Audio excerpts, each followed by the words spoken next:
Tunlai zoram khovel social media ti tilwa tu berchu Hriata Chhangte le Tuesday Nightmare tia aminol puina kanriat Mapuii te inkar bo ruakhi ani ome atira khachon social media inbeihna satli angin akal meidone mo kan ti hlom ngei narin ma se mei sin mei puya siam ta ang mei hian al ta hlua thelmi hlei thei ani talawani anin kar bo ruak lum ang reng tak chung changa hian patrol ve tak Hriata Chhangte hi bepopin phone call interview kan nei puya thataka min lodong songin a hun hlutak min pe a kan lom hle ani Hriata hian an buai tran dan a chin chuaka min thril ba ka Mapuii laka aril ruput mangle thu buai siam sak atum dan te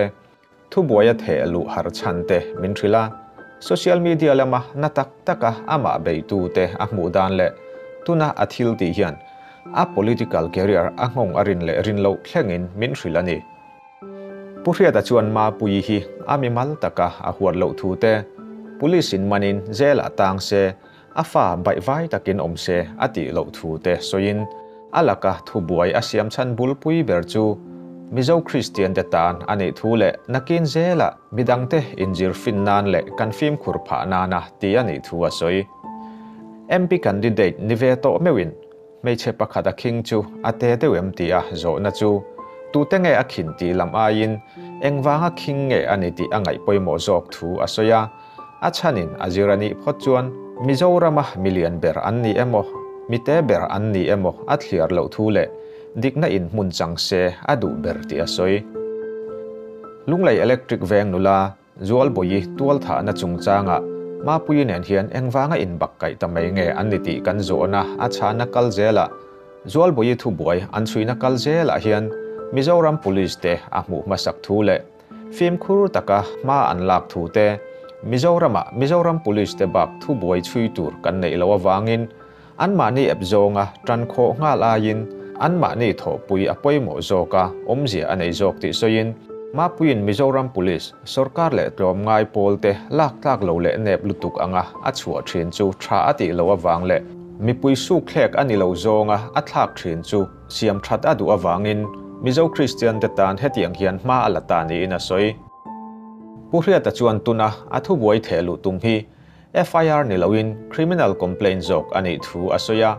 a thelu hun tur le a charge na tur point ero asoi lang du ri lova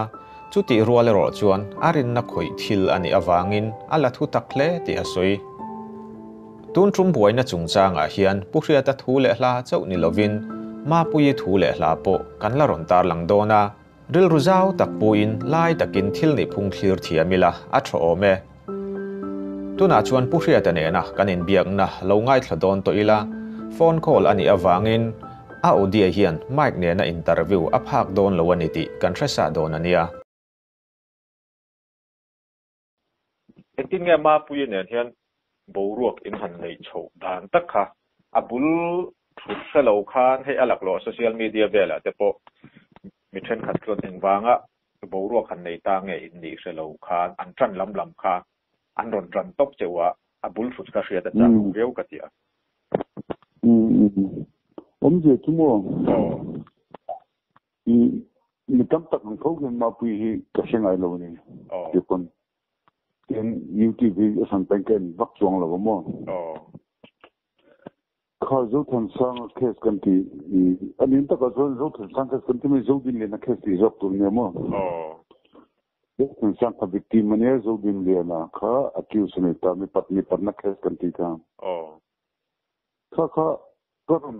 ban karon voluntary pension chwata hang ko boy pe ni jang hi so break development sang khan chuang access khalo pendinga alo muanga tivel nu khan kan han boy pe khan pithin zara atlam chota zut ne mo chuan Mapuii po he lo share nu khan zut sanga nu kha aka youtube do kan ya podcast pe ngai kan ti youtube pe internet kha tilam chota chuan kan sang kes po public pressure khan ei tha ve ta ni Mapuii naron tilar sobang khan mar ku ke ni bikatu People's Union for Justice Mizoram kanti PUJM president kanina ang kanin kan go pushing shima zo thang sang a case kha akal chak lo ti akal chak chhotan tani chuan people kha an advocate an khan kom chhope ta thoni the government advocate public prosecutor an nei lai khan nula pathi le ke ma kha ama pi to khan advocate khan kanin ti chhotan ma khati kan ti chokhan ma pi khan nuran interview gani Hriata Chhangte niam chiti khati tia kapur nang social media la ra chiti an khati an ne tia ni engene mutar no miron bol de ka chu tuma kaman tho kha po kha to min han tia khan he zo thon sak ti advocate in ka sia tia on ni ka ti ne ha zo thon sang advocate an khan miron de ni so ni thon sang chung chang min zo chowa khan cái là cái cái mìnhจะตั้งอะไรเนี่ยที่ดินเลยก็ดูแล้วมั้งมิโซวันนี้แต่ถ้าชวนเขาสายที่เก็บกระตันชนมิโซคริสเตียนคันเด็กอ่ะที่ก็มีเยอะเช่นมิโซสิ่งอีส่วนเช่นที่ตาตุที่มีสิ่งนั้นส่วนคนต่างอะไรเช่นละประตูตัวก็มั่งมิโซส่วนที่จู่นี่อินเตอร์วิวชนนะข้านี่เราทั้งสองอันพวกเราอินเตอร์วิวสิค่ะJustice results and sang kan boy pilai khan kimatin tak hi chu justice for all an tang tina ni hausai na mir thian ra de te ka hot em line ni ra thian ni wang an dik kan dik vek chong lo ni ton ni hausai ni wang an so chong bok lo wa ton justice for all ka sei na sa ni kan jan to khan justice for all ape mo zia Mira theider changan me ho saber zel tam thanin mo convict kan tin ti thangena right an nei dan ka sei choni kha nightmare khan an ngai kha ka han ti zo khan an ngai kha chin la khan adu ang takin to sei lo ni alam bang mo tu nightmare na min du dan der ne ka fit ka tu zo sang kha tong pong kan tu ka Zogi yang dekat dem waktu khan milau du kalau ni, amal style tangai one side dek khan mo, masih kah kena yang kalau tu nak tu ka khan anu kalau phone nu khan pusat dia juga control ke ni lewa, ini makan terjeng ni boka, tidak boka ni boka, bila ni rotin ki khan mau pi kati ni kering mo, ini kan tu kita lewa, ini mau pi khan ni rembet kalen. Ini zaman kan dia kerja terlengai hati ni. Ini terlengai juga dia. Dua ni dua tentang kai tentang lo advocate ini dia. Kedua ini kalau tu karantin. Amma pokoknya pun lo kita ni dia tu pada he pelian kuat tu lo tu yang tu tu lo. Ini tu ni dia semua. Itu dulu tu kena terperantin macam. Betul ngai. Dari tujuan ini saya langsung dimak ini tiga. Ni dia tu ni. Tuan napi ini impom itu kan ni lewa. Mo. Kedua itu kena tu ngai dan itu pangkat dengan koma. Kedua ini itu akhir lah. Tu kami itu pangkat lewa. Kedua kita kah ikut dia kalau dia rakyat. Tu kami anu kan. Oleh politik yang lain kan kita pun ada dalam pengetahuan kita kan kita juga ini yang ada orang ini jadi lah kan kita juga amat story amat juga na amat pendua ini pemkhidmat lah ni kan kita pun ada amat pencelah mereka orang sendiri karena itu itu dana jadi setiap kita Jangan kan buruk kan contoh tak pada ni je lah mah. Jadi kata sama pilih di sana minbol pilih na minbol pilih orang kan maupun kan. Nampak kalau kita jadi pilih lepas. Jadi buruk ada sebab tuan anu kan ini kamu lah. Kamu macam kamu. Jangan misal dengan jangan tuan. Kami ada satu sama suami. Tu kami ada poli, kami kemudian ini, Nigerian ane bangyan, itu custom law agent Nigerian. For all practical purpose, legally more than tapi. Kita kan dia bahawa ini kami Baga khan Mapuii te khalak yang Singapore te lari Mapuii te khalak ama Facebook kan aku lupa ama anjing ko ta ta pi tam tak ama ta hon kan kan apa sele apa tu silang lai tak tapi mol pakat ni ke sele to ke tab model asan kami khat pun asal najin ane kha ka pi pon ni lawan dia anh đang ngày khác thì cũng là vấn đề phải một tốt nên như vậy nhé thì cái chuyện là cái công việc phải được rồi thì nó sẽ bị tất cả mà cái cái cái cái dù bị kia ẩm thực máu cái gì hàng là gì đó qua lại cái gì đó qua European này cái American cái này cái nào cái cái năm đang anh này gồm thì ổn tất lại con tất lần anh cũng mua cái gì lọc trên đường phố hay gì trên đường phố không như thế tập biết rồi vòng lại thêm chú cái gì cái nó nằm trong anh này thôi đặc biệt là do cái này là những cái dùng qua một mình hàng một cái quần là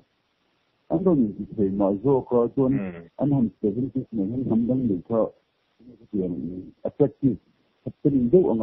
anh còn cố gắng trong đấu bằng cái lỗ hole là cái kia cái con mình dùng này lâu hơn đang bị cái tăng khoảng mất tăng khoảng để cái chuyện đó anh nói chuyện thì cái tôi tin bên của bạn tôi để tôi thay lời này nhưng thay nó hồi đó anh tin rất chắc mà mình chỉ rằng là tên rất là cố định là không anh ta cái cố định là thôi em bảo là phần nào nó hay bây giờ làm ngay thôi có tiếng nó thôi nên trên cần làm đằng này biết tiếng cũng đang để anh để chú khi làm này anh đâu lấy gì về nữa đúng nắm đằng anh này anh ở chuông liền mà anh này kia nếu bằng dọc là một dọc cho nó anh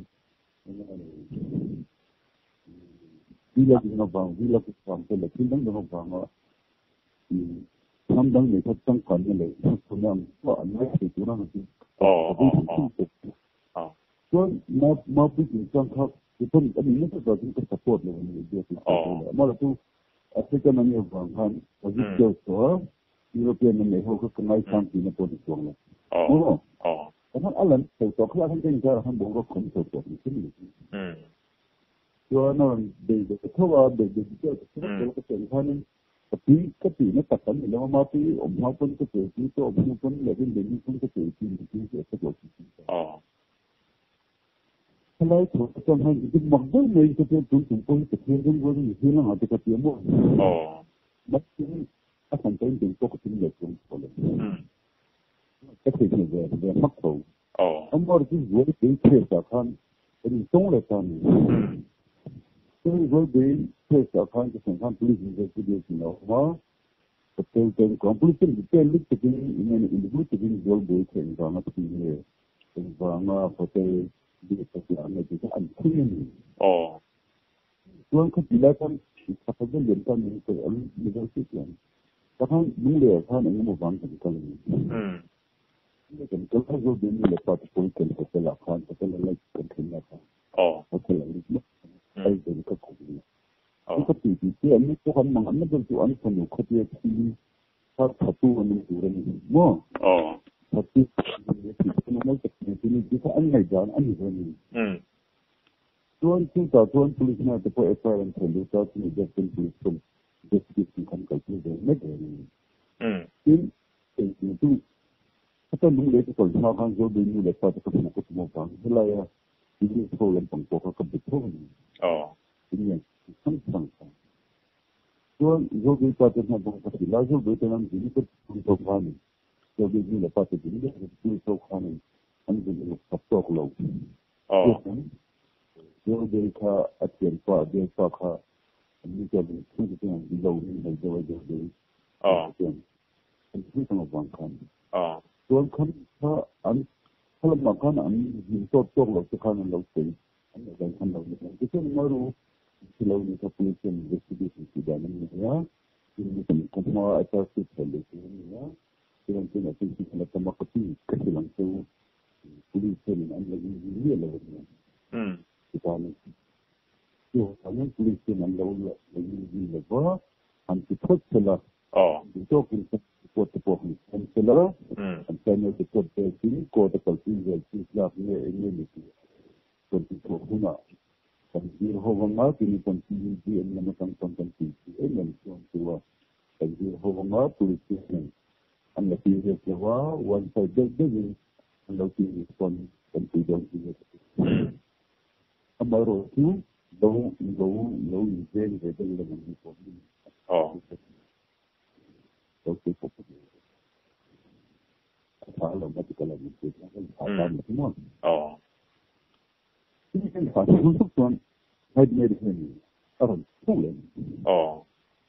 nightmare ini kita cuma ni nightmare kita macam apa itu apa itu ani dia kena dan kena program kan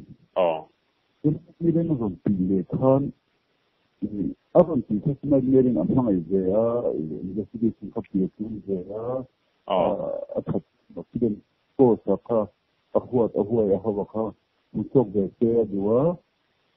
ini ada yang dikatakan semua malah kita orang itu yang kita punya makan atau bahkan orang polis kita investigation dan portfolio kan kalau kayak naik itu 정도 하나로 conclude program. 그건 나이트 메디컬 나는 police of the world of the state control itu world of the intelligence and story aring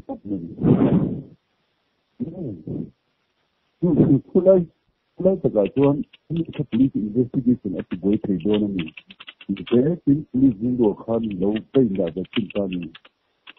tapi live dua mana investigation start for ni lo ini ni lampang procedure court selem lo na tapi dua thala lo tiang ni zon ni ke ngai tua na police kam kai lo police ni thadu lo di subject ni na arun da tua perlu na tiang zon police ada tak sini zon be part of request of han mo so cover phone ni so butซึ่งเขาไปปั้นท่านอันนี้อันนี้ยกท่านอันนี้ยกที่ตั้งกลางยกอย่างนั้นมั้ง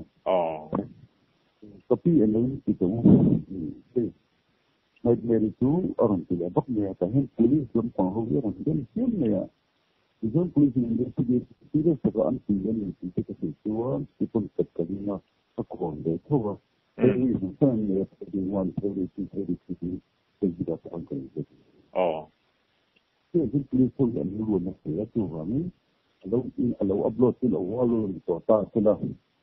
ในเรื่องที่เราโฟนเราเราดิลิที่เราโฟนเจ้าขนาดนี้ทั้งสี่โดนเนี่ย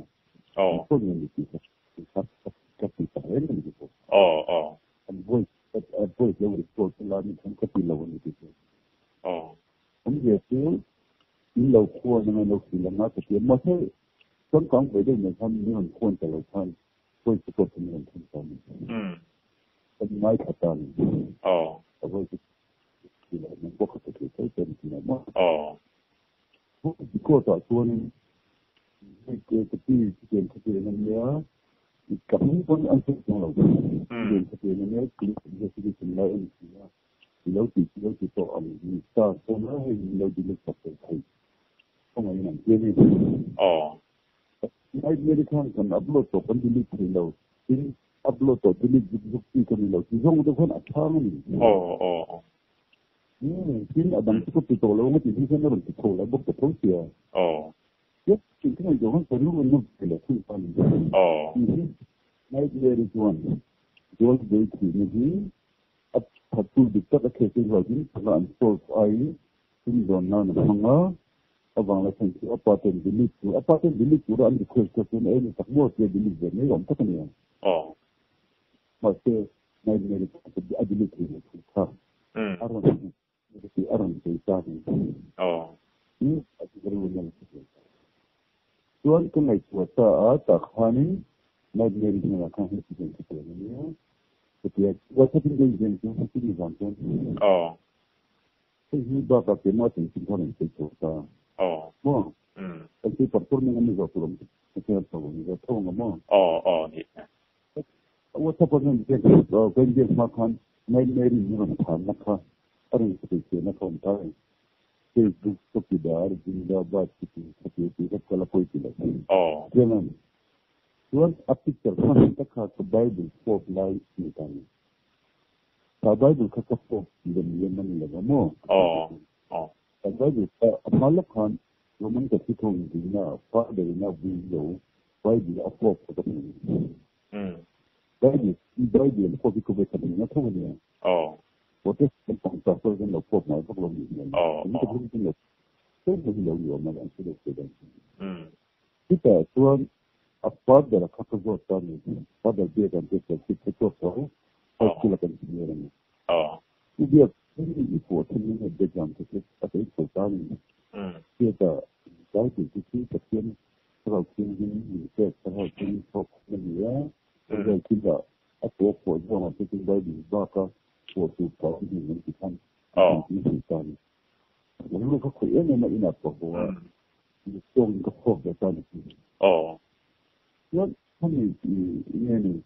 Facebook beredar, mal, ini baru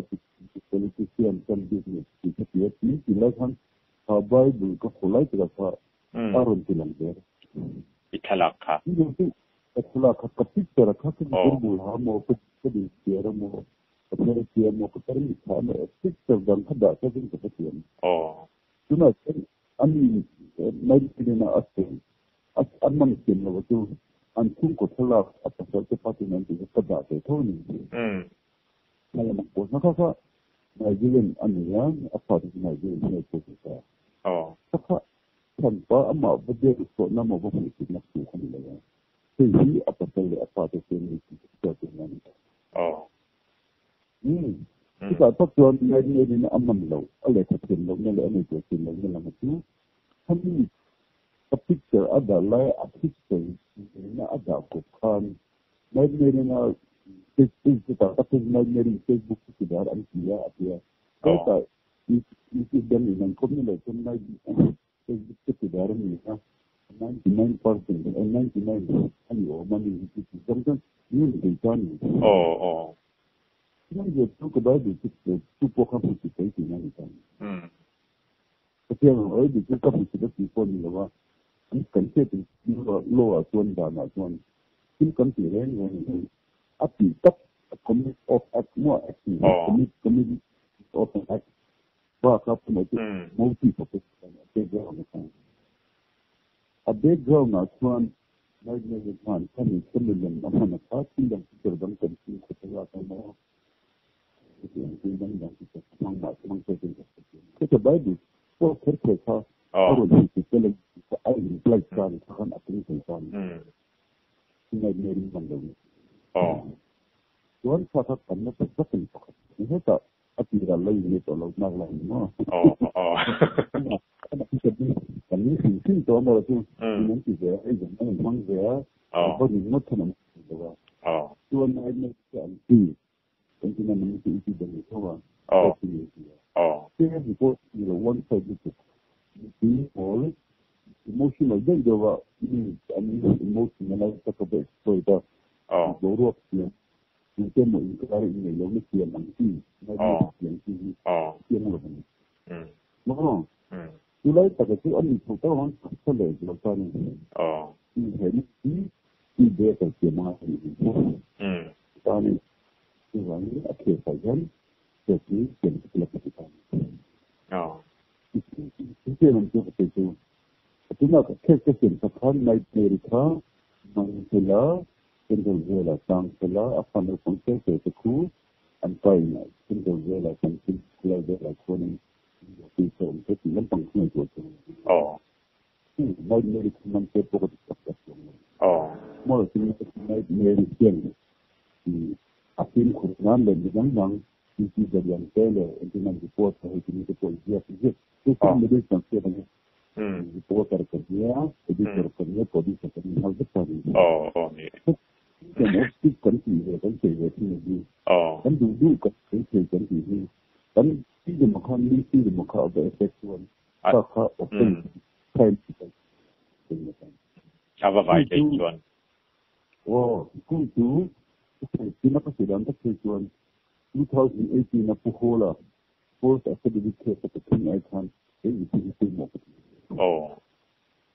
Awareness upon the puhola puhola puni zang ni lagi. Kan ini lepen. Amma ni background te, personal zang te, personal zang te. Itu semua. No. Itu ni ba. Itu semua ni ada yang saya cakap ni. Oh. Itu ni. Puhola jauh je. Kami kun ani lau kami sampai kami kan. Oh. Yang kami dah sampai jauh tu ni je. Mau puhola berfakti minister ani kami. Mau puhola di sebelah si under di sebelah. Kami bangsu tim kerja kami. Jadi saya naik Amerika bagi ni pun kalau di sisi kami sampai ni. Oh. Ada anak dia di sini tu. Itu ketemu pun lagi. Tentu saja saya katakan. Mau officer dia kan ni. Kita advocate kan. Itu pun tu ada orang sekir ni tu mana ni tu. Oh. Ini mau jauh lagi. Jangan jauh tu. Ada orang angin lalu sekolah ni dia siapa tak tu orang ni dia kerja zaman ni apa? Tu orang dia yang kata ni. Oh. Awareness tentang tu orang yang naik ni reposan. Tapi mungkin sahaja yang kan. Tapi mungkin. Amor itu foto kalau tuan amor dia pop dengan kalang itu betul kalau orang ini dan tu itu kami. Sama kena kan. Tahu emang. Dan kedua don lalu. Dia pop kan family picture itu dia tahu lah dia. Kan naik ni ini kan dia muka ani lagu ni. Orang yang naik ni kan bisa bisa lagi. Jadi kan soal ini bukan nanti ketemu kita. Ini punya bukan tidak hanya dia cuma advocate dah sekarang advocate job ni advocate yang baru dia ni kita kalau macam ni. Cuan tu bang ini tu kami kan tu na atira tengah nightmare le tu na kanin kami garsu extend to sing dia. Katila ya kanin Asian Katena bi takin Facebook hian FIR thelut ngam tak lawang hian mi then khathian an ngai te hemi chungchang hi Hriata Chhangte riau engwanga han thelut mai lo nge ini je pakhat na chun mo FIR an ni lawa FIR to first information report ni na ni police ho khamin chan pui tor le kan grievances kan buina kha ni su cho pui tora kan be sei khan police ho kan pui ta ni kan ar pui bo ti mo ka san bo ti mo min ni na nek ti mo zong zong khan pin FIR kan ke tu chu intizam kon submit ya ABCD por not on FIR ni thelu ya police ho khan kan FIR thelu khan lo jir chiang nga hemi hi pima facilitation ti pusia da buina mo chumi buina chu ti plak renga ni en ti kha an ngai to do na ni chumi no investigation lak ni en dia an la ta ni chuta chuan investigation level an ti to thea ani lo chuan athil swalti omnge ni offense crime omnge ni ti kha an nei chuan court an kal pi do ni ma se tu na ka ti tu mai chu police involved khatum lo ni it's a criminal complaint khelu ko tum ni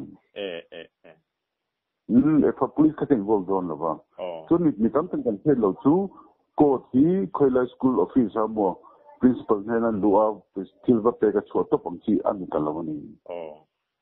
FIR tu pulsa na pot hen tiga pot he ta masake chon kathelu tumi FIR ni lavin criminal complaint ni criminal complaint criminal complaint khane na ju criminal complaint a chuan section sang kan buina kan grievances kan je thanga chinu dana chuan ning book saklo khachite khateng ani tin kan je luta chu magistrate na lawena okay prima facie case ole itu sei hi apom klate atidon to ni na pom klap turin kan je ngai tani chu wangin ni tam takin atu ga kan thailu turani an je FIR le criminal complaint kha adangam na kan se tangai tin ka sei chuan Situ advocate kan yo wangin pathil zar chapona ni lo sula magistrate te kha kan thailo pen pomtir turin a thei bik lo so apom tur nge substance khala khom ngai tani tu na hian section sang to la kon de tani Chairman in section me man do na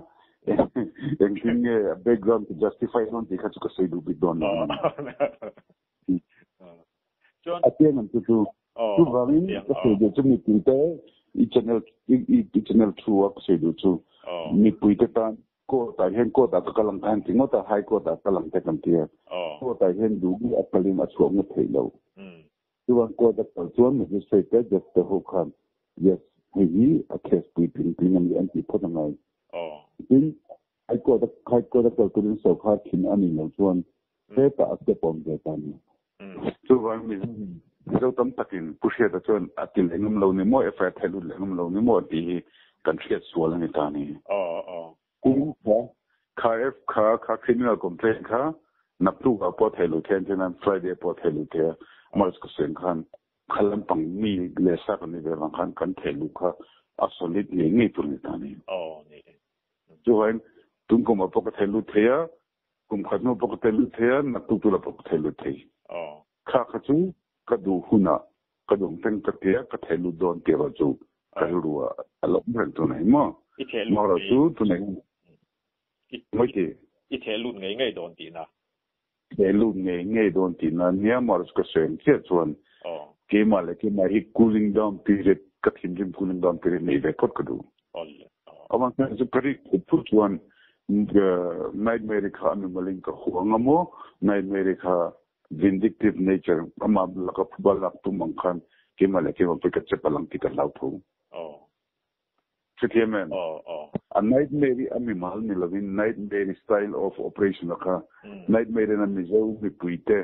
I mangai tak ve tak kamin bolai a flok dan kin zong te kha atel vek don. Natin zela mi da poi na. I an tangkai pui thei turin iti na ni mo Ye tu til pakhat ve lo serve nol to ka ser sa vak to lo mo tu na jon. The children will to one came over to solar and trade over to solar is all going to the car. He record Milo Peru, the ama friend to small open lock on can, night of the more. Kaka Amilo, got requested to in low phone, police hold the pocket in here, Mizoram Matuan, Mizoram police box or two can more investigation car. So one police Namakan Chanangai, police open bit by Katiani. Chu hangin nightmare kha lo phone ula lo delete turin e lo request u chuan inzuk bengen mo phone le don ka ti kha mo dan bengen ti proof nang khana lo record that ni a record yeah sometimes ma chen WhatsApp pon ti lo phone pon call lo abjo audio ko voice ko kan thon tani support nei ve sin tin la ka du mo ni everything garon pen ngai ule ilo ti chuak pel mo ta chu nightmare ni je di tak kham min an chadon ni tuna ka chu nightmare kha a fa ne tang sala mol pho sala ka tilo nightmare pon sim max na tin ka du dan tak pe chung ne dam te po dil sala mo ngai dang dil khan tha ka te mar chu ngai dang ko dil don lo ti ve ta chu ba anh em các bạn cho các work của các bạn thằng chẳng ai đủ lắm mà, avant tu nằm chú irin club Pholeng cái đấy giàu mà, na bukan kita patro, trong khát thì lại à, cái một chặt lúc càng chẳng không ai, mà hiện là châu Việt trên này là ngắt tiệt cần hành, mù đà là lấy chú rồi khi lâu xem sắc ta là anh nghe à phong tu như thế样à tin rồi thấy được rồi. Si, giờ chúng mình cần thu với sản sắp tu ra, anh nghe cần hệ được rồi. Mà, anh tin rằng defamation cho cái tụm bạc hạt này ta. Tin defamation cần xây khát làm xét được cho mi anh nín là lỏng tất cả bù khá, bù mình chơi cái defamation cho anh ta bên này. Anh tin là nightmare in Nigeria này. Afat po Nigeria ni fa pa ni ya ti khatu defamation tin talo ni ang ta ka dot an ni tat lo ni pero khate mi tin a he pai thau tu khenu hi amalan nal tu amul chlo tu kan ti ka defamation ni tilo ni defamation element re kan se tur chu nang ni tu se tur chu min dot an se tur ni tin khá đô đã ông chế khá dìa kì nè mô video in nè mô mù thên public ông tù rà nè document ông tù rà nè document ông tù nè tin chú bạc lệ chôn defamation nè bôi mô lệ chú khami à vàng khan chú ba chân chín chú nụ chân chín à xoay à vá defame à khan emotional mô enga mô har sát na atok tù rà nè bây giờ cái chú có tông nó sát tỏ ta nên thế nan hey comment anh em thế nan thế mà chú tì khá tì anh help tì à để lạc kia xí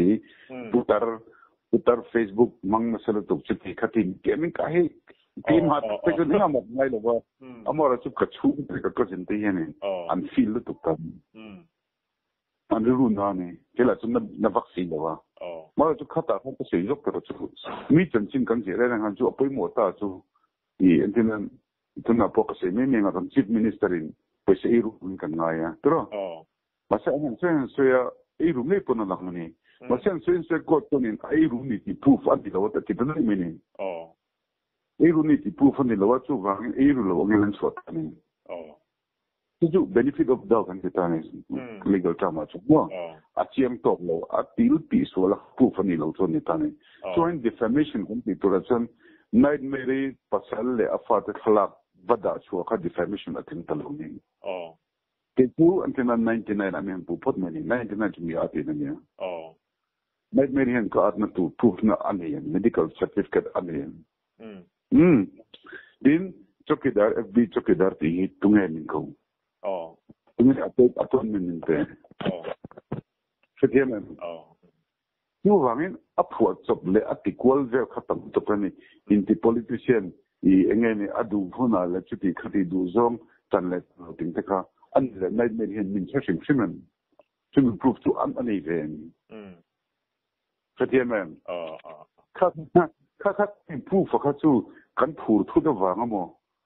Kami ang health MAT kami wanga do da vapu ka defamation sa itani. Nightmare sa min puna ka anna sablu to kani. Tuwan ka chung tele ka fate ka papu advocate thau ni mitamo. Katianga input diglaw input na defamation ka aom tani ni kesa tuwan. Tin ka sa chu nile miti in huatir in false reporting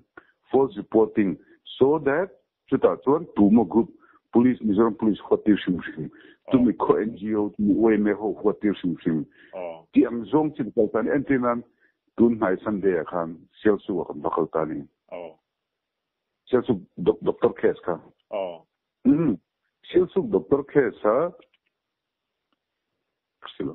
selsu doctor case doctor Lindai akadan ka anani o khati ka se tiam ka se pelo jokna Dr. Lindai apu naka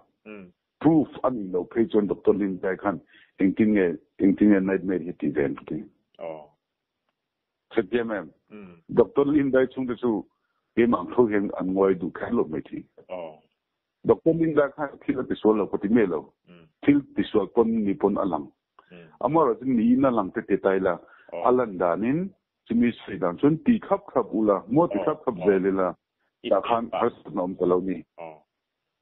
ani chuan lindai achodan ka bonni o sepian chuan lai ta khachu nightmare hen zirtu ani ve nuala chimi chu nightmare hen in youtuber ni na hen followers ten amatan tunga wangen mi hen anti du lo an tingam lo ning ka siamo chu ka chapu wang ni chief minister ni mo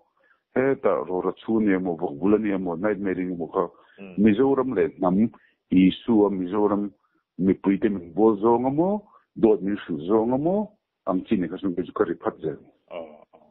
chuanin chu ka zo abi takin tun nai de wa FB iwala hian ti mayang mi thlen khatin na tak takin an ron be cheni iwal kheng khengin chuan thlen khat he chu kumnau pangte te ni in an langa an prong an common an comment ho ka achal kai ve viau zel ni he ho te hi engting nge ingai je chumo heng ho ve thung chu nightmare krasin to ta wanga ron tin ni tani nightmare ka fakila nightmare ju ro pui ngot nei namdang nei si mo chu tiang ka tiang lam le no mo le te turung ni tila chon khang ho ka miran thak tu tur ni le thau chu wangin khalai ka chu a secondary tani skat ni na tani entinan inzana khain I kalau ente tu miron phone ma khan I nightmare ne na kan podcast du nang ve kan siam khamo ding kalau le tani khan ka sen khan pakhat na chun min fiam thu le ngai nei pal zo chinis ka nei atak ta phejun ke poi fiam thu dulu tu kan ya ni fiam thu dulu tu kan ya ma ka se sin chu kan fiam thu amo tu na pok se fo chin ta nightmare hian ramle nam mangai ve ni chun tu dal the ma ani lo pin share sangte pon Pholeng pon in lo mangai ni pon athavek kan we kham vek tu amare chu ani le nightmare in ramle nam mangai na mo digna tak tak adu na lama hian entinan zual boi thina chungchanga views noi tam tak ai to ni kan views hisab khan paisa ko mu don ni kan ni le ta kan 50% total to zol boi te chu prevesela amangai chuan tro du ka chuan tro ape ngem tro chu vai ni chu ko se chu when apo ka chen de bula ko se mi kan mangai reng chuan mangai na te na chu kan mangai te ta na kan hek na kan tor na kan ta ni ke chu mizoram le nam ko mai ka tia asum zong ka hek na sa to a min che zong pon ka hek ke man ni mala lok bu pakhat na la nei no tu ha ni ka se spotin chapo tak le confide ka se chu ke chu ram mai tu pure taka fin ram mai tu ko ni ka dithin poi maro chu na pok se fuwa kan ram khoi tu ho tam tak te poi gram kan ngai tian ma nian so lo wa tro Puriliana sai lo man nia podcast ka fe mang khania jam mangai an ti ani ke ma se kon chak an lo thok lu khan an house dia khating che khan nightmare po hen kan ram le nam aron ti mangai da la mai hen a house pui ta ni a lok pui ta ni ka ni kan mangai te awanga kan mangai te mangchang kaya mai tu a lok kha mangai na ani the do na mi Betul kan itu ni. Tuan nightmare ni mitam takin. Apa sih? Nang tu MP tu pun kandidat tu le khatia ni central service tu pun itu advocate ni iking tu tu pun ti. Kinsan selalu tan tu alang te. Tin nightmare ni tak tuan la felon mabit nulan nanti khacian diklo. Tu na poin Kolkata misal ko siya hoten hena pasot me kamo. Mizo directory on them, mizo welfare directory on them, kati umloganti. Sudiaman. Mizo ramle, mangai di tuan Nigerian polo ni sila Kolkata mizo on tamalo. Mizo welfare ati mang vesela. Pero mizo ram alangai na ni tuan. Ini depo kantal na piang welfare kandina welfare lom to sa kantela deradu na ONGC kasum terin 91 92 koma. Sipaikan tun mena sipai umna mizo umlam lo ka basung to panya mo itu kan mizo ngai na ya bonlu tu ko selong che tu vai nightmare tum chang apo hian ama nightmare hi ka huwa ni lo ke ma ka theng thoi ma lut lo ka pension lo mo ka advocate ni na ko ma ka income akhoi boi lo amor chu mizo in tik mangai ve tak langa tisi a khan sideman mizo kan haizok ban goizok te kha flok puina na mangai ka hota mini henu jitle ton upgrade ra saknai ni titani chu wen me chiania am me chen am lo ngoi lo te ve me se ti chi an ni lo nightmare hen full sangal tu nang le ke combine ai hen mizoram me pita ai sen tizo chuti kara nightmare se chu dikan dik lo ti pong ngai to lo a huat a huai ti ngai to lo nightmare se ni das bo pur pi em titani mo ni nen bin zona ikawala te hiel poron ti ho te kha kasi che kan ngai a khodu le chung khot to tam ta ni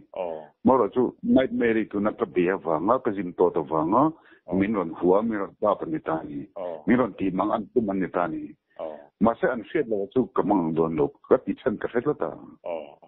chuan mo ka ti chan in chen lo ni chon tu nang ka chung ka felam e chang fuin ka ka zo tum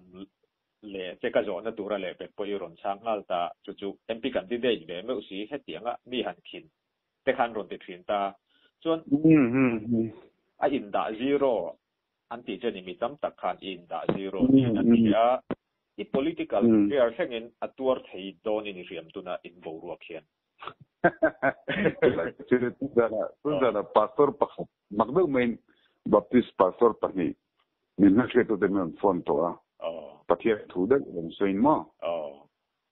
una isai ta kha pushia dikina chora tnt Tujuan tak hinta te plendian tur alai ni rolo simani entina mun phet ani amo chief minister ani amo lil tu katel tu tikani lo Mizoram le nam I suron khoi chiemo Mizoram musidamo Mizo ti hexong chere kam ka khosat ka hongma vat meni chu kam mizo ne henin khaya ani amo silchar ni amo Bangalore ni amo Gujarat ni amo Mizo I surere kai ta tu vat chu vai nightmare inge income achang kha ngem khoi angai in le lo ni lam pangkha ka kher vak lo te ka ti lo ni so ai su hi achan chu wangin amma o chan kha amma nightmare ni lavin ai su hi gen ka ti tuk tu ne yen athu soi tam tak na tha pe chun WMA te tro VC te Joint Action Committee te Mizoram Police te kha minron mu sakhi tir ve the lo Ketiamen influencer ani na ta ka Mizo ko nia chiang lawa Mizoram police institute ta kanang na rengot ta Mizoram police te ansel bereka tilo ke sam ta kan noi ni amaro chi thil chiang ne tu nang ka se chen e zo ba bang thin ko nia an police officer te le khami ke se wo fo te ka kom hian an smart ka te tu an thil ti da ka chang kang tu Kami ka police version po ngai to me lawa nightmare na du do lo rakol ve khan follow na ro pu se sa themen kin mani Mizo le tun ka ran in hot na ran khan lo tur mo po ke enmity between group of people of kene enmity between group of people mo po ka I see a junction na le to dot le halen dol ha mean a group of people mi in fotir ngor po kha khan yen tu nemo so ashet la chintani entina tu kills welcome to criminal procedure code relation kan kill the swal akha action kha apoi morol en wanga tinge kan ti poi motani mi panga thi turu aya pakhat ilonem plu kha khainem plu kha thing swal ni masela enge inem plu na chami panga safe tum wangani chu hangin ka se zo ka tu kyu kan tire a motive ka poi motani nightmare khan in mirate te amo accident tours will be the company tak ni sela achan Mizoram police in anjir chiang ve lavem anile hotel ka management ka fuem leave khang wanga tom thenge ni internet la thi ti ka jur ve sela Mizoram mai ni chang chiang du ni chang phone na bag bagan ve mo khile bela changa chin sel tum lo sela ron ho cho ve thi sela tro taxi ter hair ve sela de la len kuitang pen kalvet hin sela tro khakha tu wa khat pain nightmare kham mi malin ko holo ko se chuka ka theng thonga lut lo atel lovin kumsunga pasri welcome to kenan anzo zelta idu chuanin kan soile du pakhat chu nangma chunglam pe ka hei tu mai po hianin ate ber point kan bengam chani ke ni moro lokina machine khan politics khai se jo katro e political career thengin afong dem ma che jongin angong thei me thei lo me te zum mi puite jiran anyanga tungana po baptist pastor pakhadim ron phone pushet kan chen pania pushet I political career angong thei ne te zo ngong patia nangma khotu che antamani o ankomena tanghena sketem te chiang pa khilang che nightmare Mizo mi puite bol tu kazim to da wanga min hon is na vomak on vektin Sutiamen tuna yani except to nightmare follow to la tweet ka follow to jo I choose vomak lo an mitlang tu yang tilna to teng vak lo Mizo apo tu na hian hangkom la YouTube pa le social media ni lo inveng ate pa felde hangkom la he ni chini e athil ti ve ma de wani ti hi anoma ma sa chung ho tu social media lang chuang lo in politician le future political career aiming thil ka ti ve ngai lo thil dik kadwa wanga i legislature lo VC po kan ni don lo tung ka poi lo ting ka pasaidan in MLA MP ni lo Japan rama sangkang do tu kun sa do tam do ko pero to chu wang ka ti mi den te mak ka ti mo mi ti MLA te ni chak mo pang bang te mo min kia Missouri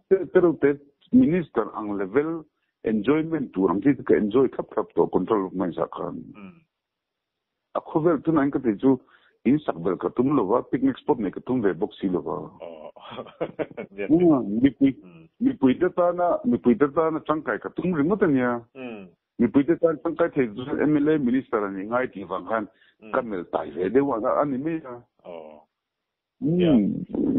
nightmare kan sim to do wangin antina nightmare kan missionary ni se ra the de ni se la sa the man i mi ge the de ton pui ma da teresam de ta tai pa mo patien tu sila vaccine ni sila lozin to veli la sa the man lo ra full veli la pu se pu rong me suppose si ti khati lo ti se kan na ve de thong ge pom amo ti mi zo mi pui min bola chu po bol se pre me ni lo min bol pa la lok len hal me che ka mo ka ti kha pu se da sang te na ajim to lo chen jim po ngam khan hel si lo ba patien ro pui nan ram len nam mai wang kan jim to don sin chuni achana chiang chom khatila ya khan i chung chang thua sai du kan nei chu ei mak ti ve de una che kan ya da kan in biak ta ga chon achan ju hei ke ni kon zandar som zuwa po kan khol ngam che a muthuna ni to ta ni aminol pu chon zandar som chon okay jing lamdar ya te po kan be se a chuna ti khan kan man na ka ti rem chan hun tu lam ngai tu lo khan ke mani rem chan hun khan kan bia che ami te terina an harasat na te ise na an thlen thei wol khan a million ber po khan in an be phak tho che chu makati na te ke mana nangma chungchanga ka soi fia thiam chia si lo mom ka ti de chu ni ta i asang berle ate berte ngai zon ron biak ngam kha ini kha aro pui sim ka te engemo nangma a au ti chu a chianga khami chungchanga khan klai te ka toy dun kan explain mo kha min fet tur ju pakhat na ser chip khuwa kan ni ver ngo ta thingklang to ser chip ba po new ser chip college veng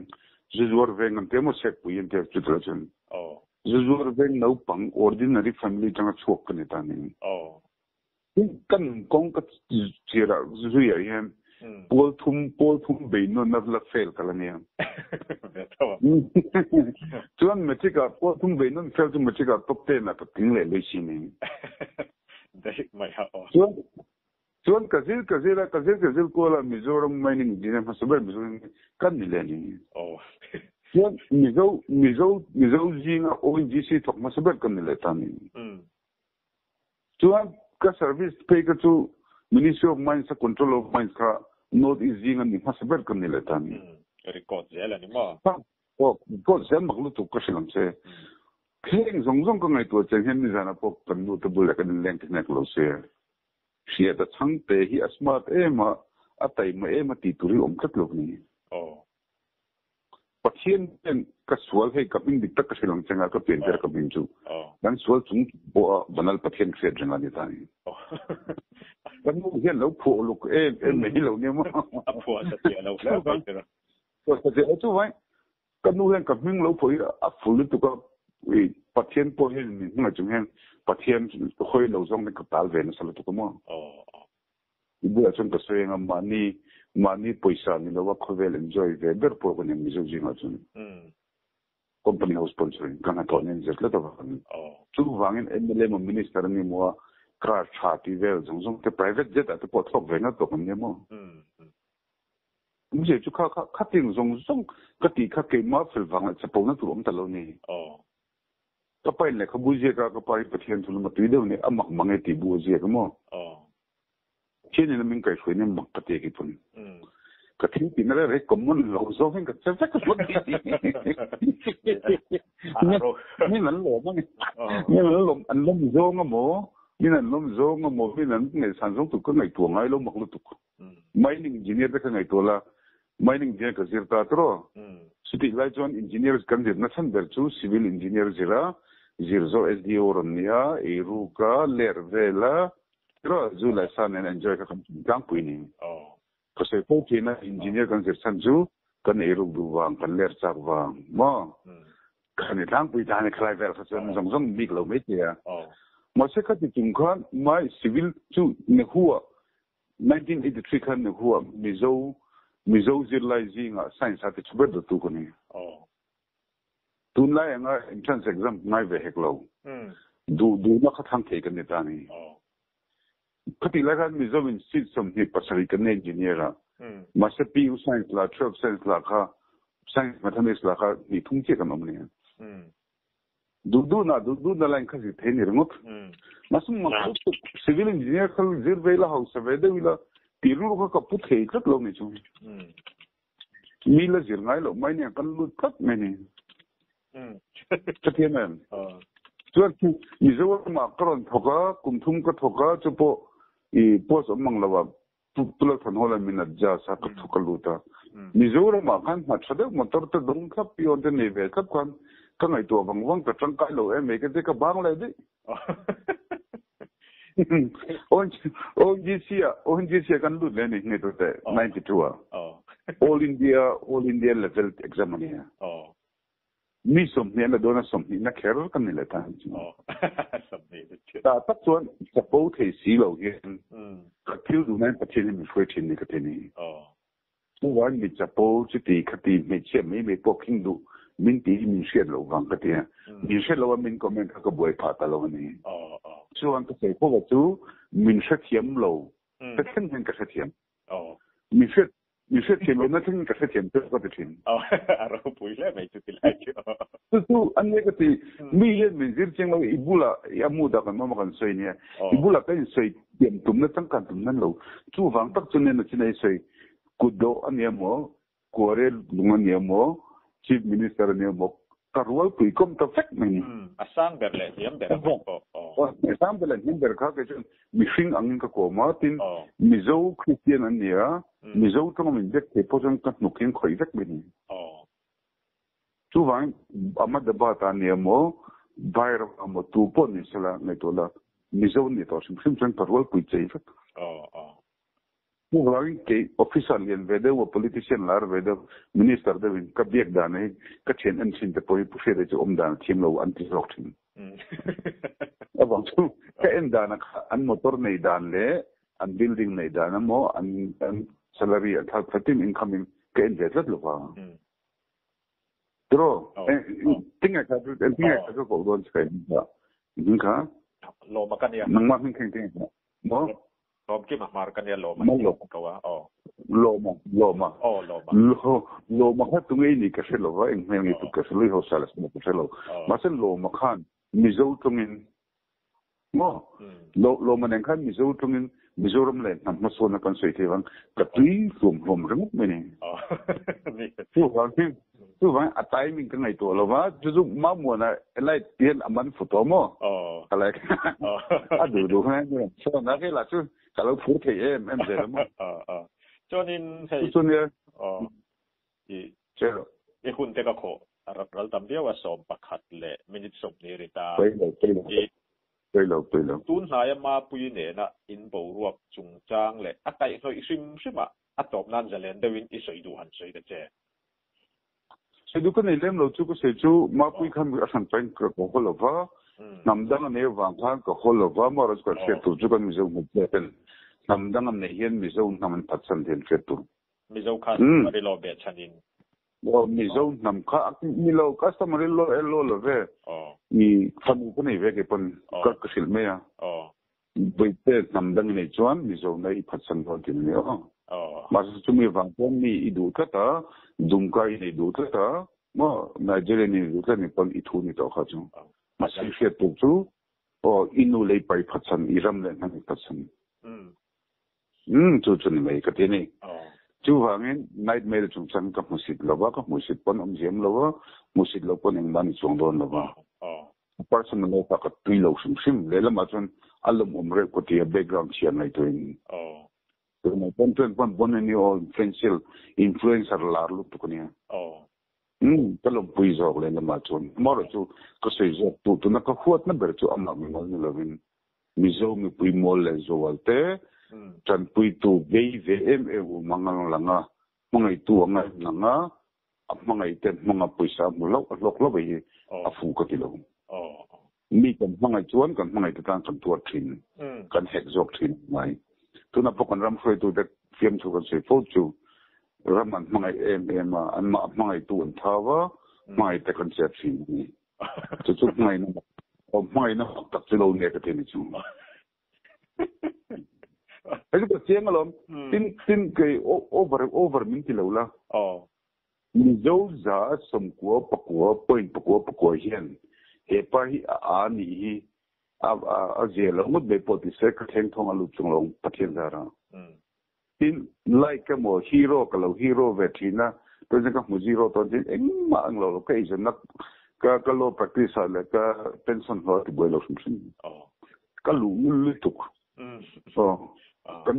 kanu kon na china khana chen nu ne phone tu lai pe chu kanu te kan fa ten phone rek no men chen ten I pa ni ti em don ti kanu ina chen a phone lai ba du ma ta phone lai kan ai khak ru ka chon kan pa hin ya boy khak lu tu ka ti te ni kan boy em nga ma hin ngai la na ya te nem no wang se jo ka tu patin hen mak dei min siama cũng muốn lâu dấu với mình tiếng về sum sinh mình cái gì mà mi pakhat về tất anh tiệm hi anh mấy ôm cái rồi anh khai khom chuan khát lại khai đi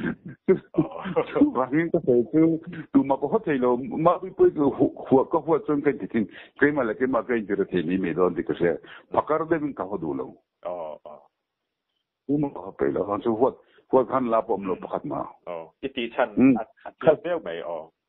thì thế là chuyện á có thể chú tất cả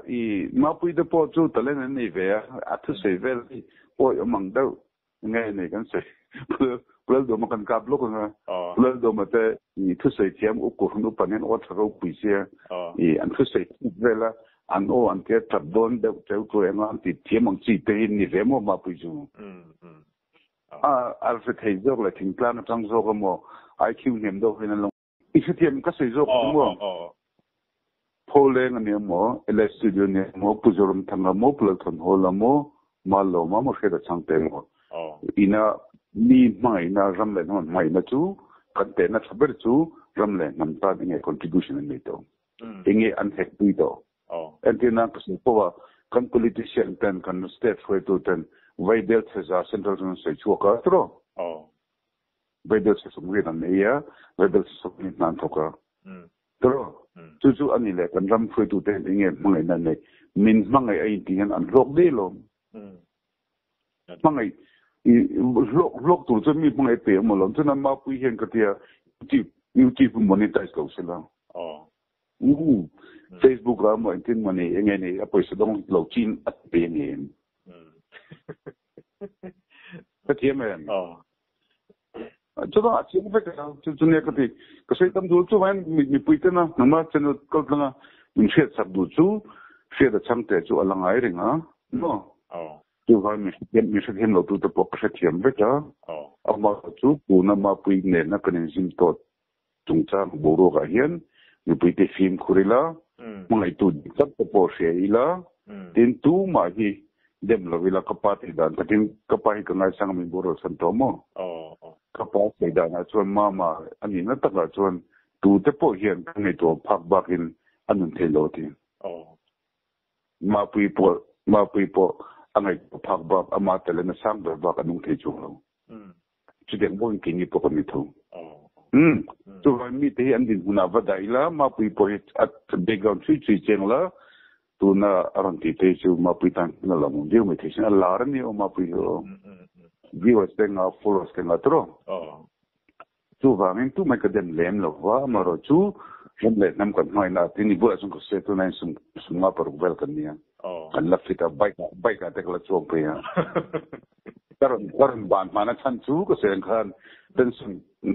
tension turing kumre de thokala ni karon ban mana san chu I ka se fo thin angin du tha la ram le nam ta na ta ve ka nu bang ma ka nya du ban man to ro pi se sa ke man chu bang in hetia ka Facebook te ko me te hi tension ho central changin Mizoram budget ni lawin mo treasury Mizoram aizol not treasury di ring lawin khatin cheng we de ko cheng we khat de tho pension ka ne ya chun advocate ka ne ka practice ve ya mania kan chen pan ki fan nei ngot me te nga tinge ka te so ne la poni ti pe ni tuna se advocate ni so ni len hal do ne ti ting khan ke ma ta pe gen ta ken mal som na kong tin re ni ka mu amak mangai ka ti ve fo tin re ngamo chu wangin ka se du chut pa pathian tho conclude du chu ka bible for pa mi tam tak chuan bible chu chiara zom chi an tia bible for khan a chiar lo azom lo ti na ni dik chong lo bible pa su e mani kan tan he lo e mani ti for mu tur kan ni kan biel no te kan nu pui te no la fo ai khan bible for kha chang kang jok